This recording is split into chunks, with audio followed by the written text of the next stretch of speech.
Hello YouTube, this is Shirley426 and today we have the review of the Master Grade Gundam RX 78-G3 2.0. Now this is another variant of the RX 78 and this is basically a different color. So first of all, as you can see, unlike the original RX 78, this has a different color scheme. First of all, I never liked the color scheme of the RX 78. So once they announced or I knew that they had a 2.0 version of the G3, I went for this as well because I prefer this color, and it's a very nice color, and that's why I am so hyped about the Master Grade Full Armor Gundam Thunderbolt version. Now, there's nothing too different about this kit. It's basically the same but different color.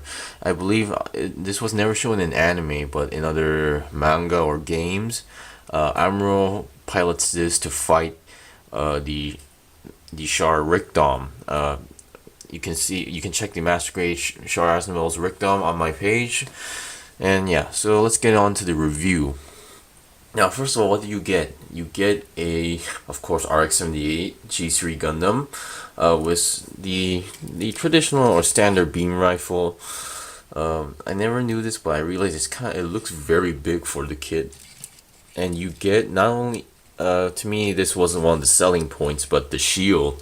Unlike the red version, it comes with a gray and bluish, well, not exactly blue, but a bit purplish color with that cross. Now, some people might already notice that G3 symbol, that's a dry transfer. They give you dry transfer for those, and I kind of messed up on the process. I did do it, but not exactly clean, straight. So that's what you get. You get two beam sabers, as you can see on the RX-78 on the back. He has two beam saber hilts. I don't know why they don't look. Okay, there we go. That looks better. So you get two pink blades, standard color, roundish. So there we go. What else you get is the bazooka. I forgot if this was called the Hyper Bazooka or Hyper Mega Bazooka, but yeah, you get one. Standard, very standard. Now, I never bought the 1.0 version or the 3.0, so I can't really tell if there's any difference. What else you get? I think in games they call this the Super and the Palm. This was kind of seen in the Unicorn Gundam movie as well, by the Banshee Norn, was it? He attaches this to the beam rifle and it can fire various weapons. You can attach this to the beam rifle as well. All you need to do is detach this part and then attach this to that and then reattach it. What else you get is the hammer. It's connected to a plastic chain. The chain comes as it is. All you need to do is build the ball. So yeah, interesting weapon. I never actually got a chance to use this, and I still don't know how to attach this. Well, technically I do know to attach it, but I don't know how to pose with it because the peg is here. I mean, the hole is here, and there's pegs on the hand. So you get the idea. And now, probably one of my favorite weapons, but I do not want to attach this to this Gundam, the beam Javelin. The only issue I'm having is why they made it clear plastic. It's supposed to be pink. I have no idea. Now, this is how it comes, is in 4 pieces. You get the round section here, and then you attach these small pointy sections separately. I have plans to give this to a different mold suit. It could be a Master Grade, it could be a High Grade. I still don't have it, but I have some plans for it, so yeah. And one thing I realized was, I believe there was a fuss. Basically, when the RX-78 3.0 came out, I heard there was a fuss about when you bought that kit, they didn't give you these weapons. You didn't get the beam Javelin, you didn't get the hammer. You had to buy them separately. So I heard there was like an issue. So I wonder why that happened, or maybe I'm just wrong. So yeah, I was never into the RX-78 series, so this is the only one I have. Okay, so we went with all the weapons. Let's get into the articulations. Now, before that, as you can see, this is a core fighter based. Now, when I was building this, I had some issues. First of all, the cockpit every time. This is how you open it. You can see the core fighter. The core fighter is exactly the same but different color. I wish I can show you that, but this is not detaching at the moment, so sorry. The core fighter is basically all the red parts will be in the color of this purple blue-ish color. So yeah. And let's get on to the head. First of all, the head. As you can see, exact same head with different color scheme. Instead of red, there's purple inside, and the horn as well. The eyes are stickers. They give you those black and gold stickers.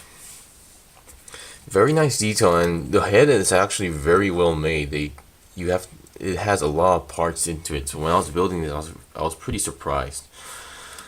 So yeah, as you can see, it can go 360 with no problem at all because it's on like 2 sections, and they're all separate. It can go down and up like that. So yeah, the arms. First of all, it has a very nice shoulder joint. So basically, you can use this for any kind of pose. I guess this is the shield. Basically, the shield I did it in 2 connections. I'll detach the shield and show you. Well, that went easy. Okay, the shield. Now, you have the handle, but it's just for show. What you usually connect is on this peg right over here. Because on the bottom of the arm, there's this hole over here, and you connect that to there, and it has a very sturdy connection. It's never gonna fall off. I just use the handle to make it look like it's holding it. And what else you can do is something very neat. I don't think they did this in the anime. There's these pegs on the weapons. Even there's one on the beam rifle, and you can attach these into the shield. I believe like that. Now the bazooka doesn't make sense because it's gigantic, but it will hold it with the bazooka as well. And ooh. And also the shield has its own sort of a gimmick where there's this sliding mechanism. It will cover that. And I don't really see much point of this in terms of combat, but yeah. And with this peg also, you can attach it to the back. Now there's this small hole here, and you can attach it and basically you position it in any position you want. So yeah, that's a very nice gimmick. Of course, the connecting part isn't that easy as you think, but yeah, once you get in it, and as long as you don't touch it, it will have a very nice solid connection.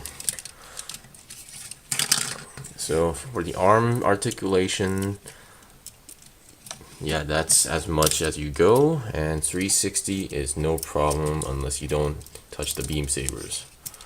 Now the hands are kind of big. It looks kind of big for the kid.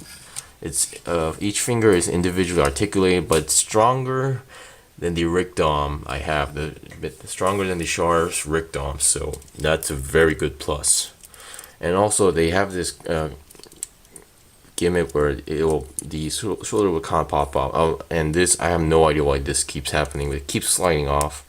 So anyway, with this gimmick, you can do any kind of pose you want. Not as good as the original version, where I hear a lot of good comments on it. So yeah, you can basically use the beam rifle and make this hand hold this, but it takes some time. So we went with the arms. Let's see. The body, since it's a core fighter base, it won't move that much as well, so that's what you expect. That yellow section there is a separate piece, so no need to worry. Now for leg articulations. Now, because of the front skirt armor's structure, it won't go up that much, so the leg won't go up that much as well. Bending it, no problem at all. Of course, I don't know about the 3.0, but less than the origin version. So if you want an RX-78, a very good version of it, go for the origin. I'm also planning on one as well.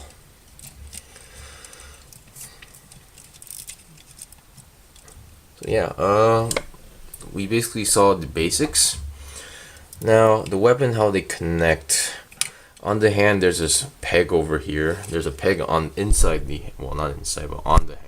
and each weapon has a hole that you can attach it, like this one here.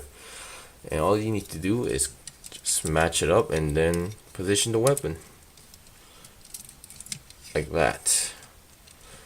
So grabbing the weapon and positioning the weapon is no problem at all, and posability is very nice. One thing I really don't get about the RX-78 is I wish they made the feet, I mean, of course this is the original design, but the feet are so small considering the kit.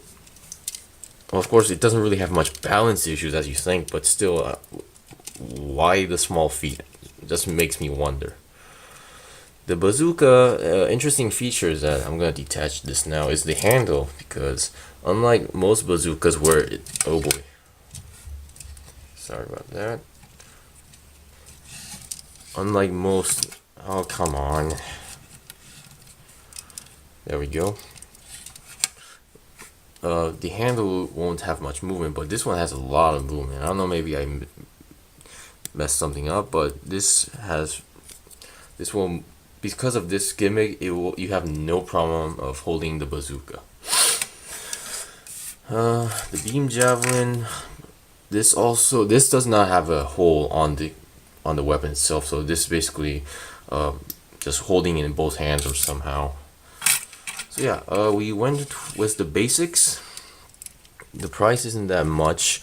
The G-3 and that EFSF is like a must-have dry transfer decal. Beyond that, it's basically your own preference. I believe when I bought this, I was not really used to it, so I only did the main stuff.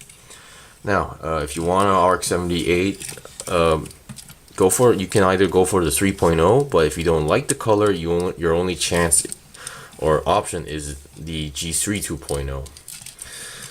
I didn't like the color ever, so I went for the G-3. But if you want a really, despite the color, if you really want a good one, go for the 3.0 or the original version.